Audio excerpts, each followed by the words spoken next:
The billionaire dropped to his knees right at the gate of his mansion, his breath sharp and broken like shattered glass. His guards froze. His driver panicked.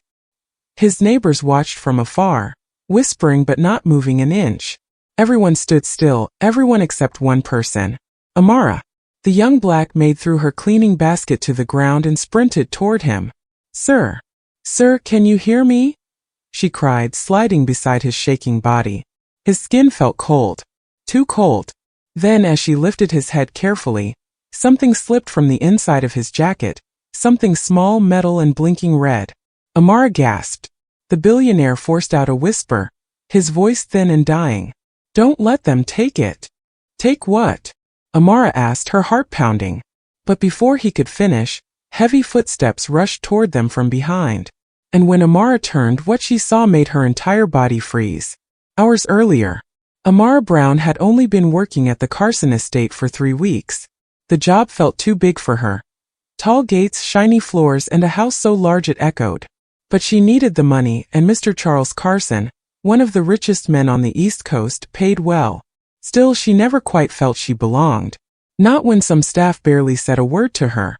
Not when the neighbors stared at her like she wandered into a place she didn't deserve to be.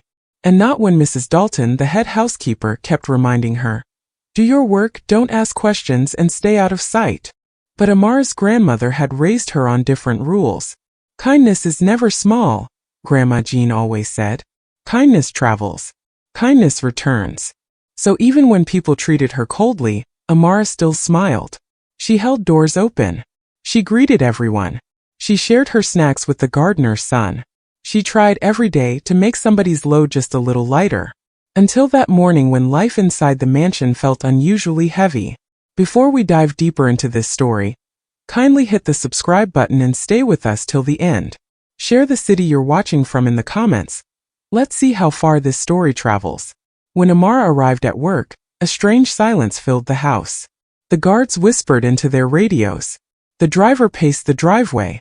Even Mrs. Dalton seemed nervous, wiping the same spot on the counter again and again. "What's going on?" Amara asked gently. Mrs. Dalton snapped her head up. "Nothing you need to worry about. Just clean the east wing." But Amara noticed something: fear. Real fear.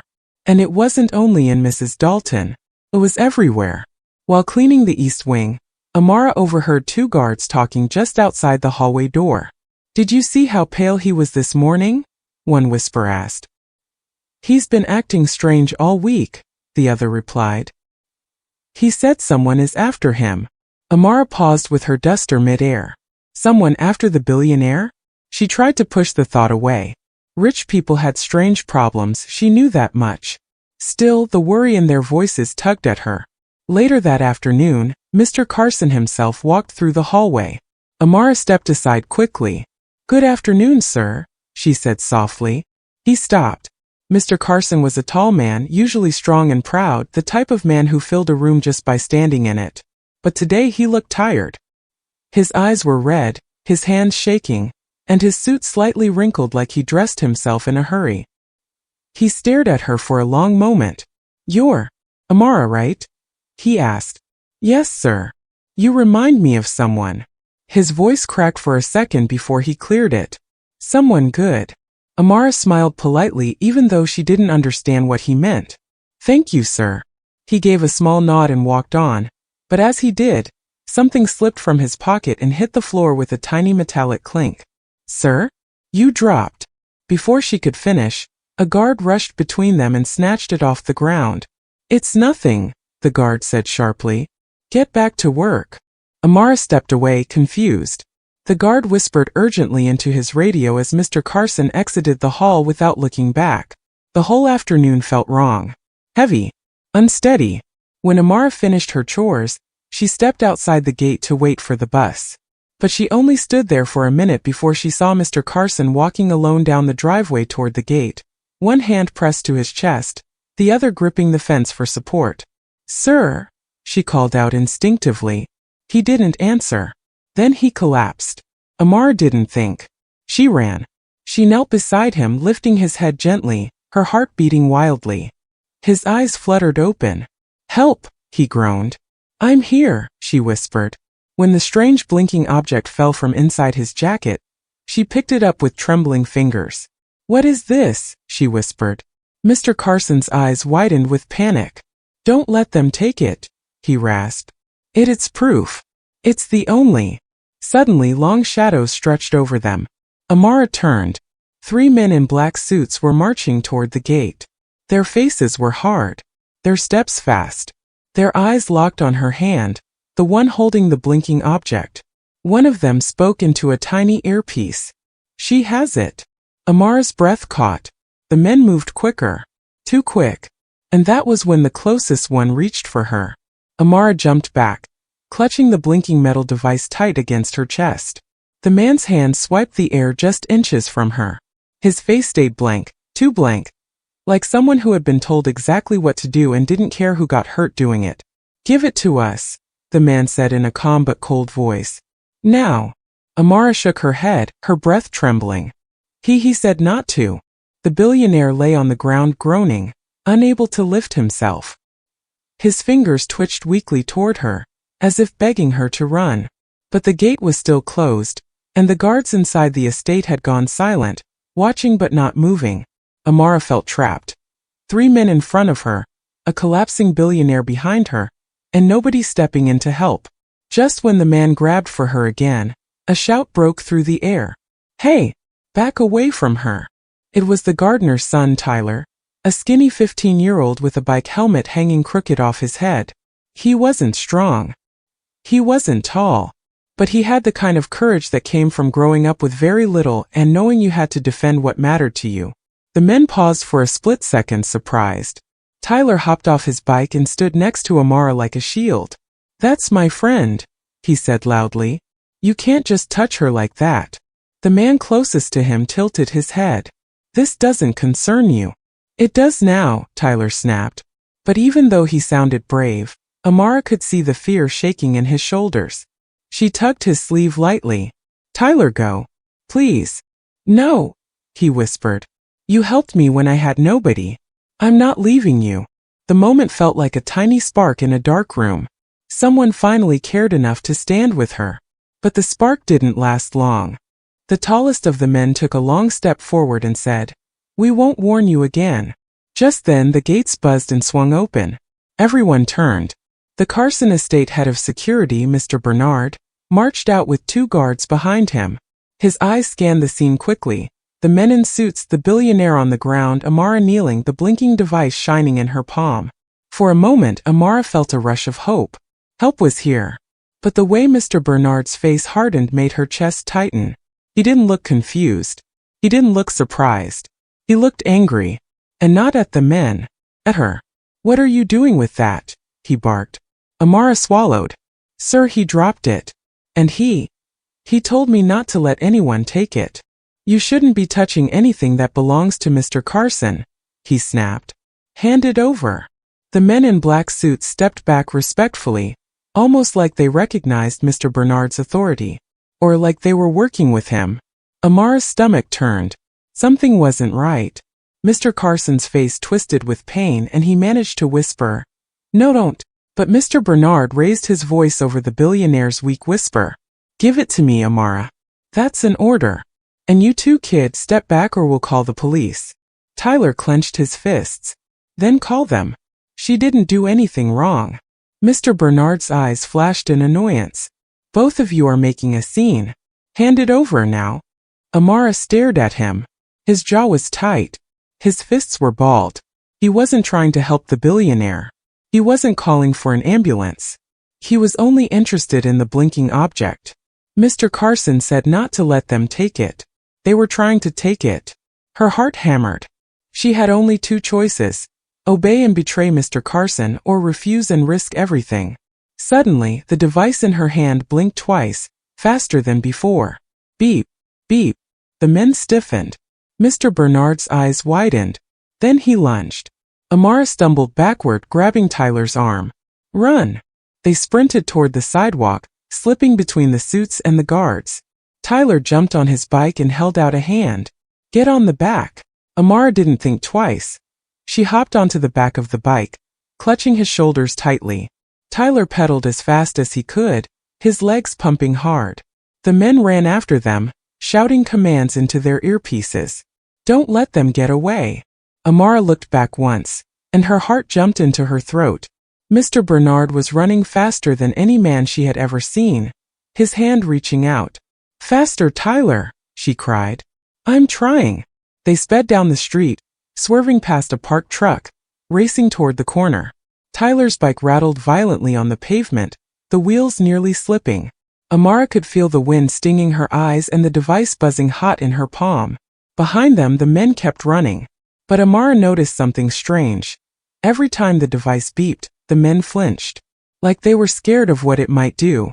Beep. They slowed. Beep beep. They stopped completely, staring at the device with wide eyes. Tyler didn't stop pedaling until they reached the next block and turned sharply onto a side street. Finally, he skidded to a halt by an old oak tree, both of them panting hard. Did we lose them? Tyler gasped. Amara peeked around the corner. Nobody was there. Yes, for now. Tyler wiped sweat from his forehead. What is that thing?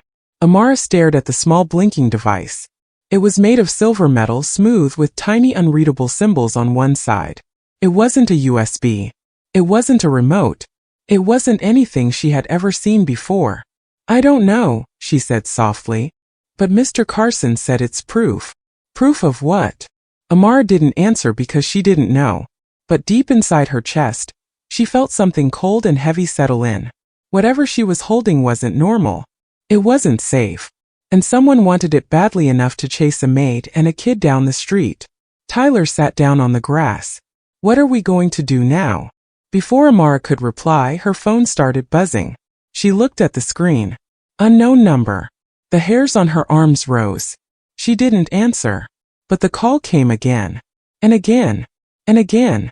Tyler stared at it. Don't pick up. Amara swallowed hard. What if it's someone who can help? Tyler shook his head. What if it's someone who wants that thing? The phone stopped ringing. The silence felt heavy. Then her phone buzzed again. This time it was a message. Amara, I know what you found. I know what it means. Meet me. Alone. Before they reach you. Amara's blood ran cold. Who is that? Tyler whispered. Amara stared at the message, her heart pounding. Before she could answer, a car engine roared at the end of the street. A black SUV turned the corner slowly, and the back window rolled down. The black SUV rolled slowly toward them like a dark shadow sliding across the street. Amara's breath caught in her throat. Tyler grabbed his bike handles tighter, his knuckles turning white. Stay behind me, he whispered, pulling Amara closer to the tree. The SUV stopped only a few feet away. The back window lowered the rest of the way, revealing someone sitting in the back seat. The figure wore a dark hoodie pulled low, hiding most of their face. But whoever it was, they weren't one of the men from the gate. A calm voice spoke from inside the car. Amara Brown. Hearing her name made her step backward automatically. How do you know me? The figure didn't answer directly. Instead they said, you're in danger. Both of you. You need to get in. Tyler's voice cracked. No way. We're not going anywhere with you. The figure sighed softly. If they find you first, you won't have a choice. As if on cue, the blinking device in Amara's hand beeped again. 3 rapid beeps this time. Beep beep beep. The figure leaned forward slightly. Even behind the hoodie, Amara felt their eyes lock on her hand. You have it, they said quietly. Good. That means we still have time. Amara held the device tighter. Why does everyone want this? What is it? The figure opened their mouth to answer. But then up the street, the sound of another engine echoed. Tyler whipped his head around. Another car is coming. The figure in the SUV cursed under their breath. They're tracking it faster than I expected. Tracking what? Amara cried. That thing in your hand. It's not just blinking. It's sending a signal. A cold wave washed over her. Mr. Carson told me not to let them take it, she whispered. And he was right, the stranger said. But standing here is as good as giving it to them. Amara and Tyler looked at each other. Neither wanted to trust the stranger. But the second car, another black vehicle, was speeding closer. They were running out of time. The SUV door flew open. Get in if you want to live. Tyler swallowed hard. Amara, what do we do? The second car screeched as it turned onto their street. Amara's chest tightened.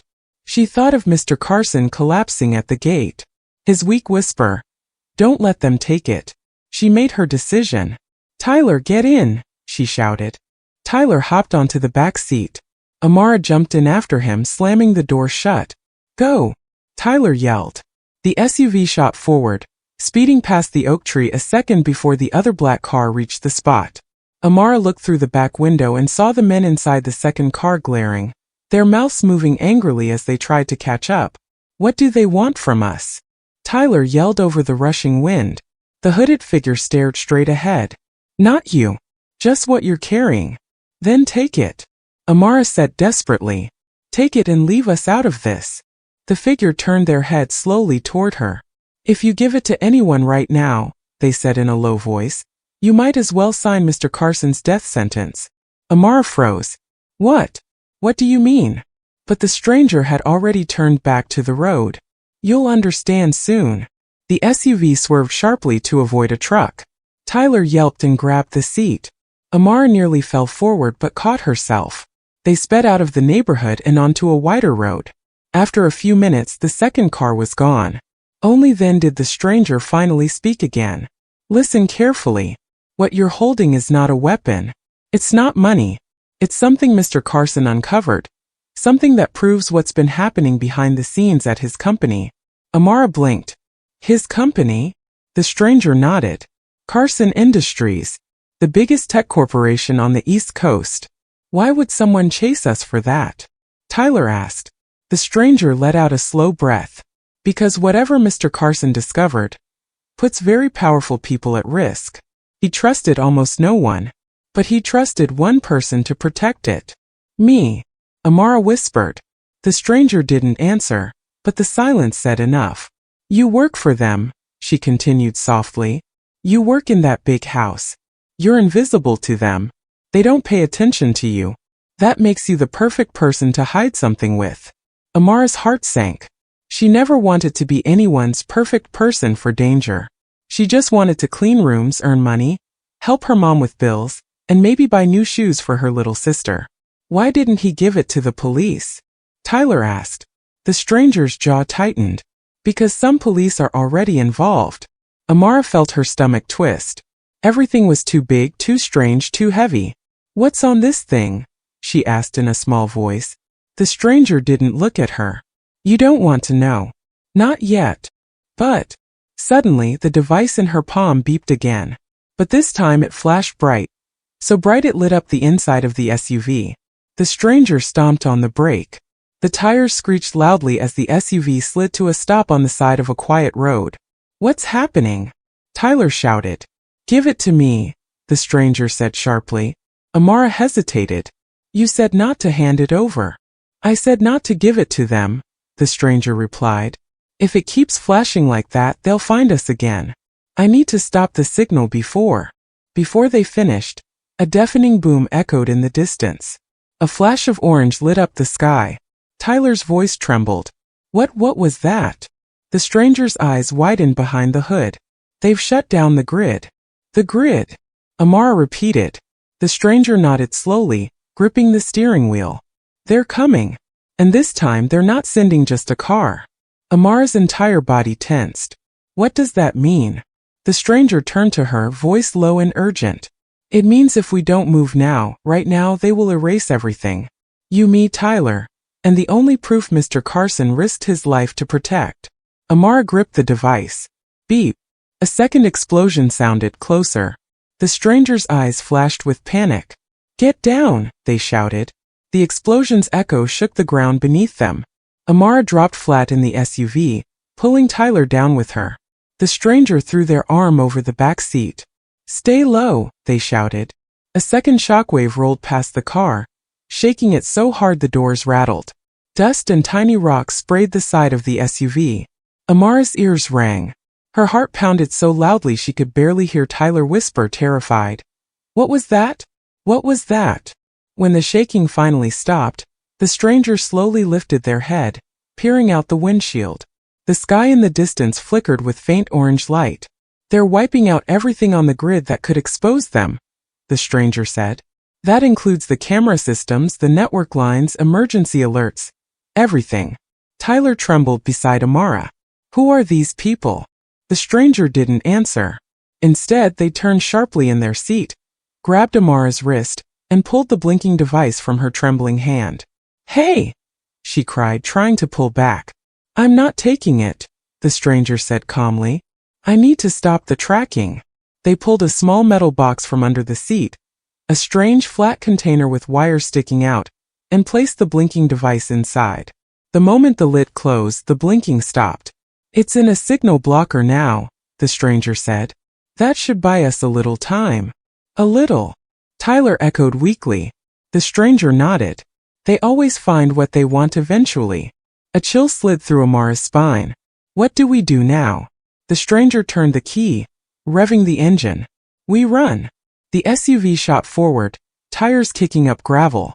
They sped down the empty road, the night growing darker as the explosions killed more streetlights. Amara leaned against the window, trying to calm her racing heart. Can you please just tell us who's chasing us? Why did they attack the grid? The stranger sighed, gripping the wheel tightly. Mr. Carson found something inside his own company. Something about a project he did not approve. Something dangerous. What kind of project? Tyler asked. A project that wasn't supposed to exist, the stranger replied. A project that involved people who didn't want to be found. Amara's stomach twisted. Is that what's inside the device? Yes, the stranger said softly. Proof of the project. Proof of who signed off on it. Proof of who funded it. Proof of who disappeared people to make it work. Amara pressed a hand to her chest. Suddenly everything felt too big, too dark, too heavy. Like she had accidentally stepped into a world she shouldn't even know about. But why give it to me? Amara whispered. Because you were the only one he trusted, the stranger said. That makes no sense, she whispered. I barely know him. The stranger turned their head toward her. Sometimes trust isn't about time. It's about instinct. Amara swallowed hard. The SUV drove deeper into the city, weaving through empty streets. The stranger took random turns, doubling back, going in circles, anything to throw off anyone who might have followed.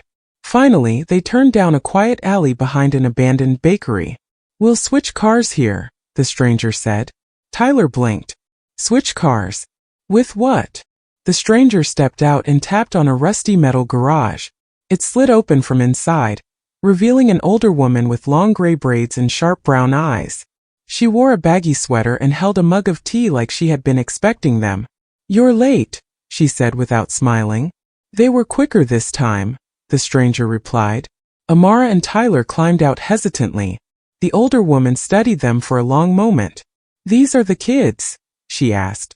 Not kids, Amara said quietly, lifting her chin even though her voice shook. The older woman's eyes softened just a little. I'm Lena. You're safe for now. Safe? Tyler echoed. That doesn't sound very sure. Lena motioned them toward the garage. Inside, another car sat covered with a black tarp. You'll take this, she said. We need to stay off the main roads, the stranger explained. They'll have drones up soon.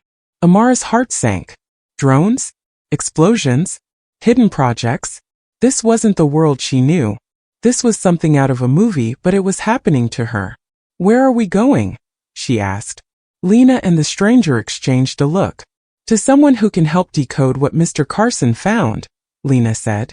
Decode? Tyler repeated. Yes, the stranger said. The information on that device isn't readable without a special tool. Only one man can translate it. Who? Amara asked. The stranger hesitated, then said. His brother. Amara's breath caught. Mr. Carson's brother? Yes. But I've never heard him talk about a brother. You wouldn't, Lena said. They haven't spoken in over 10 years. Amara didn't know what to say. The stranger lifted the tarp, revealing a small dark blue sedan. Nothing fancy. Nothing shiny. The kind of car that blended into crowds and didn't attract attention. Get in, they said. Amara and Tyler climbed into the back seat. Lena handed the stranger a small black bag. You're gonna need this, she muttered. The stranger nodded, took the bag and slid into the driver's seat. They pulled out of the alley, driving slow at first, then faster as they merged back onto the road. For a moment, everything went quiet. Too quiet. Something gnawed at Amara. A question she couldn't shake. Why did Mr. Carson collapse? She asked softly. If you are enjoying this story, don't forget to subscribe to the channel for more inspiring and emotional stories like this. The stranger didn't look back. Because someone poisoned him. Amara felt a shock so strong it took her breath. No. Tyler stared wide-eyed. Poisoned? You mean on purpose? Yes, the stranger said. He knew something was wrong days ago. But today they finally acted. Amara felt tears sting her eyes. Is he still alive? I don't know, the stranger said quietly. But if we don't get that device decoded, he won't be for long. Amara wiped her face quickly. She didn't want to cry. She wanted to be strong. She needed to be strong. The stranger suddenly slowed the car. What's wrong? Tyler whispered. The stranger leaned forward, squinting at the bridge ahead. A police checkpoint. Blue lights. Flashing cones. Officers stopping every car. Tyler sucked in a breath. Do you think they're looking for us? The stranger clenched their jaw. If the wrong officers are involved, then yes. Amara's fingers dug into the seat. What do we do? The stranger didn't answer. Instead, they reached for the gear shift. Tyler whispered. We're turning around, right? But the stranger's voice dropped to a whisper. No. We're going through. Amara's heart stopped. What? But if they see us? They won't, the stranger said. How do you know? Tyler asked. The stranger looked at them in the rearview mirror, their eyes sharp and steady. Because we're not the only ones running tonight. Before Amara could ask what that meant, the stranger hit the gas. The tires screeched as the stranger pressed down on the gas pedal. The small blue sedan jerked forward, rushing straight toward the police checkpoint. Amara held onto the seat, her breath trapped in her throat. Tyler grabbed the door handle so tightly his knuckles looked like paper. The checkpoint grew closer, too close. Blue lights flashed. Officers stepped forward, raising their hands. Stop the vehicle, one shouted. But the stranger didn't slow down. Are you crazy? Tyler yelled. No, the stranger said calmly. Look. Amara squinted through the window. At first she didn't see anything unusual. Then, just as they were about to reach the cones, something moved behind the officers. A dark van speeding toward the checkpoint from the opposite direction. The officers turned their heads, distracted. That's our window, the stranger muttered. The sedan swerved sharply, slipping between the cones just as the officers ran to deal with the van behind them. Tyler yelped. Amara squeezed her eyes shut, certain they would crash into something. But somehow, unbelievably, they slid through without touching a single cone. The stranger didn't slow until they were several blocks away, hidden between tall warehouses by the river. Only then did Amara dare open her eyes. We made it, she whispered. We made it, the stranger confirmed, but their tone wasn't calm. It was tense, too tense. Tyler leaned forward. Who was in that van? Were they helping us? No, the stranger said. They were running from the same people we're running from. Amara felt a second chill travel down her spine. Did they have the same device? She asked. No, the stranger said. But they had something else those people wanted. What? Tyler asked. The stranger stared through the windshield. Answers. Amara didn't understand. Not fully. But there was no time to ask. The stranger reached into the black bag Lena gave them and pulled out a folded map. We need to keep moving, the stranger said. Carson's brother is 2 towns over in Riverbend. If the grid stays down on this side of the state for long, they'll send more teams. Tyler frowned. Teams? Like those men in black suits? Yes, the stranger replied. And worse. Amara closed her eyes, trying to breathe. She thought of Mr. Carson, the way he collapsed, the panic in his voice when he whispered, "Don't let them take it." She didn't know why he trusted her. She didn't even know what she was protecting. But she knew this much. If she did nothing, he might die. And that thought burned hotter than fear. Let's go, she said quietly. The stranger nodded and pulled back onto the road. For almost 20 minutes they drove without speaking. The sky grew darker as the streetlights died one by one. The small blue sedan moved like a quiet shadow down empty streets. But Amara noticed something strange every few minutes. Passing cars slowing to look at their vehicle. People on porches staring too long. A drone flying overhead with its lights off. She felt watched. Finally they reached a small bridge leading out of the city. A hand-painted sign read, "Leaving Kingsdale. Riverbend 5 miles. Tyler let out a shaky breath. 5 miles. That's nothing. But the stranger didn't respond. They slowed the car to cross the bridge. And that was when Amara saw it. A single figure standing in the middle of the bridge. A man. Tall.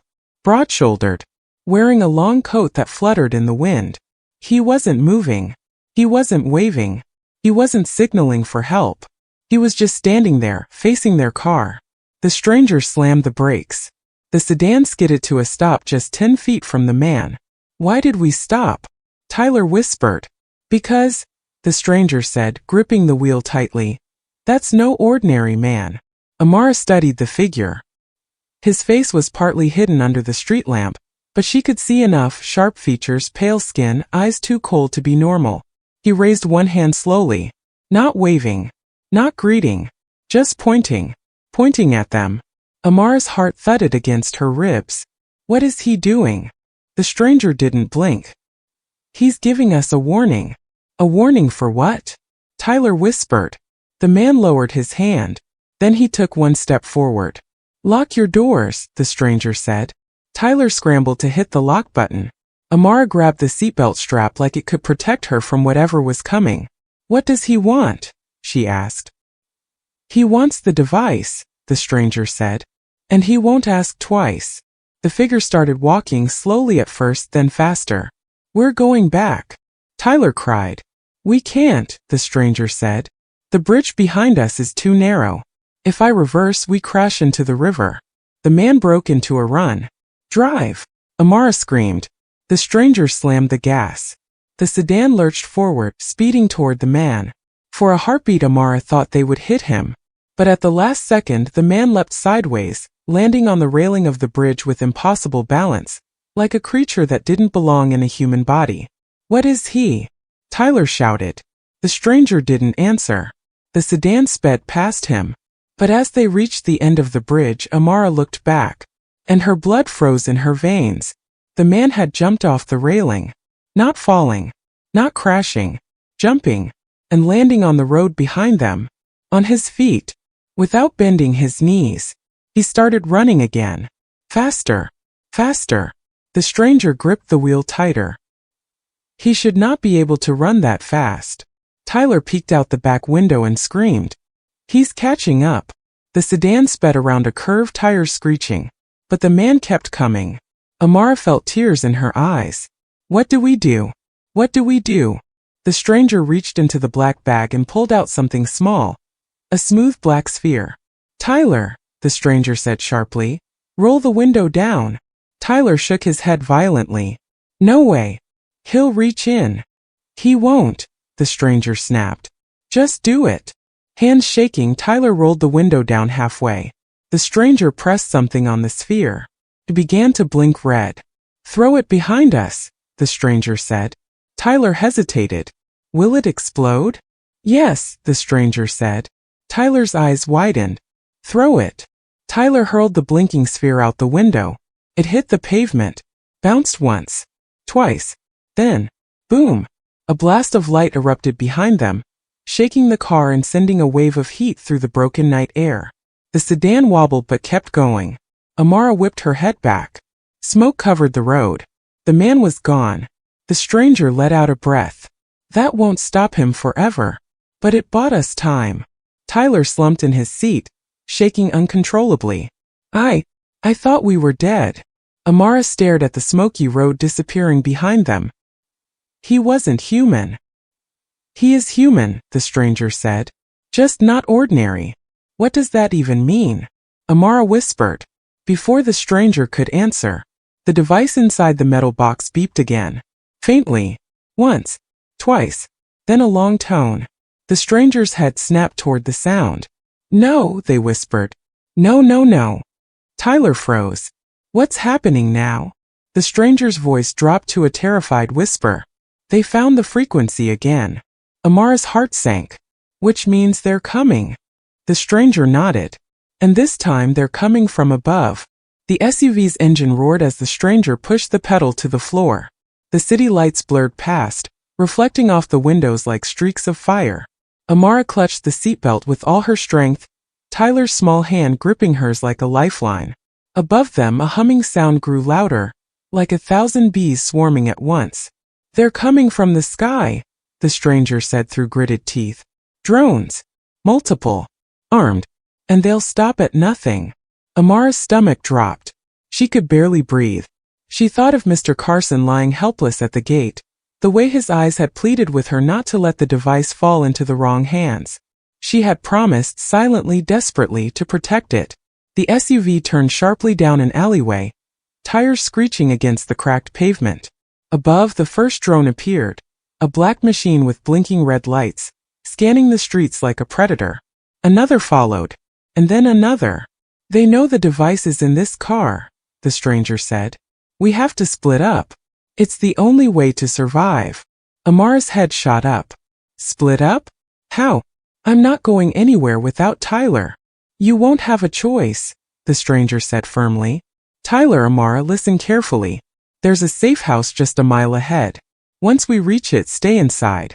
Don't leave until I say. The drones hovered closer, their red lights scanning the vehicle. One fired a small beam that bounced off the SUV's reinforced roof. Sparks flew, and the tires rattled violently. Tyler screamed. Hold on, the stranger shouted, swerving through narrow streets, barely avoiding parked cars. Amara felt her heart in her throat. The world had become a blur of shadow, metal, and flashing lights. They reached a hidden garage beneath an abandoned building. The stranger slammed the SUV into the underground space, sliding it just as the first drone hovered over the entrance. A net of shadows flickered across the ceiling. Amara scrambled out first, dragging Tyler behind her. The stranger followed, carrying the black metal box containing the device. The three of them ran down a narrow hallway, guided only by dim emergency lights. Inside, the safe house was a small, dusty apartment. Shelves lined the walls filled with old books, maps, and some electronics. Lena, the older woman who had helped them earlier, stepped out from the shadows. You're safe for now, she said. Her eyes flicked to the stranger. Did they follow you? Yes, the stranger replied. They're circling. But the device is blocked for now. It bought us a few minutes. Amara sat on the floor, knees drawn to her chest, breathing hard. Tyler leaned against her shoulder, trembling. I can't believe this is happening, Amara whispered. All I wanted was a normal life, cleaning rooms, helping people. And instead, Tyler added quietly, we're running from billionaires, secret projects, and drones. The stranger set the metal box on a table and opened it. The device blinked faintly inside. We have to decode this tonight. Mr. Carson risked his life for it. If we don't figure out what's inside, it won't just be him. It'll be everyone who stands against them. Amara swallowed hard. What is it? What's inside? The stranger hesitated. Evidence. Corruption. Names. People who would rather kill than be exposed. And you, both of you, now carry it in your hands. Amara's stomach twisted. She had never felt so small and so important at the same time. Suddenly, a loud crash came from outside the apartment. The drones had found them. Their flashing red lights reflected through the dusty windows. They're breaking in. Tyler shouted. Stay calm, the stranger said, grabbing a laptop from the table. I can decode it, but I need to work fast. Lena, cover the doors. Lena nodded, grabbing a heavy metal bar. Amara and Tyler stood close, trembling, watching the stranger type furiously, eyes glued to the screen. The device inside the metal box beeped as the stranger's fingers moved faster. Seconds stretched like hours. The sound of drones circling and trying to break the door made Amara feel like the walls were closing in. Her mind raced. What if Mr. Carson didn't survive? What if they failed? Almost there, the stranger muttered. Just a few more seconds. The device emitted a final long beep. A file appeared on the laptop screen. A list of names, dates, and locations. Emails, contracts, transfers, Proof of illegal activities, bribery, and cover-ups. Amara gasped. Oh my, this is everything. Tyler leaned closer. We have to tell someone, the police, the media. The strangers shook their head. Not yet. Some of them are already inside the system. Some are working in law enforcement. If we go public now, they'll erase everything. And they won't stop at us. Amara's hand went to the blinking device. Then what do? We protect it. And Mr. Carson, the stranger said. We get him help. And then we bring the truth to the world. Carefully. Outside, the drone started retreating, hovering briefly before disappearing into the night. Amara realized they had only bought a little time. She looked at the stranger. I can't believe you're part of this. I'm just a maid. I'm not special. The stranger shook their head. No. That's the point. Sometimes the people who are overlooked are the ones who can change everything. Mr. Carson knew that. He knew the right person wasn't someone rich or powerful. It was someone who had empathy, courage, and kindness. That's you, Amara. That's why he trusted you. Amara swallowed the lump in her throat. She felt proud but terrified. Every lesson her grandmother ever taught her rushed through her mind. Kindness matters, courage matters, even if no one notices. And somehow it had led her here, holding a device that could shake the world. Tyler leaned against her again. His small voice barely audible. Do you think he'll be okay? Amara squeezed his hand. I have to believe he will. And if he's still alive, we're going to make sure they can't hurt him, or anyone else, ever again. The stranger stood up, stretching stiff muscles from the tense hours of running. We'll leave at dawn. We'll bring this evidence to someone who can finally take them down. But tonight we rest. And we stay ready.